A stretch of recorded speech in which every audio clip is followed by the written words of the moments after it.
నమస్తే మిత్రులారా, నేను మీ శ్రీనివాస్ చౌహాన్ అడ్వకేట్. మిత్రులారా, చెక్ బౌన్స్ కేసు చట్టం ప్రకారంగా చెక్కు ఎన్ని రోజులు చెల్లుబాటు అవుతుంది? అదేవిధంగా ఎవరైతే మనకు చెక్ ఇచ్చారో ఆ వ్యక్తి మన కాలనీ, మన ఇంటి పక్కన లేకపోతే మన విలేజ్లోనే ఉంటున్నాడు అనుకోండి. ఆ సందర్భంలో మనము లీగల్ నోటీస్ ఇవ్వాలా వద్దా? సో మిత్రులారా, మన దేశంలో నెగోషియబుల్ ఇన్స్ట్రుమెంట్ యాక్ట్, ఎన్ఏ యాక్ట్ అనే చట్టం ఉంది. ఈ చట్టం ప్రకారంగా మనము చెక్ బౌన్స్ కేసులు ఫైల్ చేస్తుంటాము.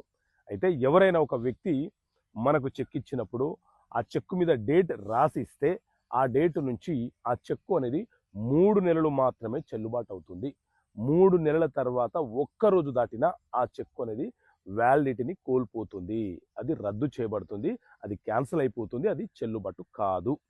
అదేవిధంగా మనకు చెక్ ఇచ్చిన వ్యక్తి కనుక మనం ఉంటున్న ఊర్లోనో, మన పక్క వీధిలోనో లేకపోతే మన ఇంటి పక్కనో నివసిస్తున్నాడు అనుకోండి.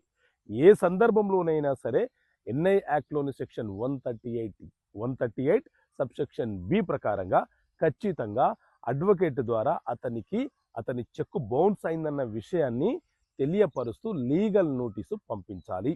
అది బై రిజిస్టర్ పోస్ట్ ద్వారా పంపించవచ్చు, లేదా బై స్పీడ్ పోస్ట్ ద్వారా పంపించవచ్చు, లేదా కొరియర్ ద్వారానైనా పంపించవచ్చు. కానీ ఖచ్చితంగా లీగల్ నోటీస్ పంపించిన తర్వాత మాత్రమే మనము చెక్ బౌన్స్ కేసు ఫైల్ చేయాలి.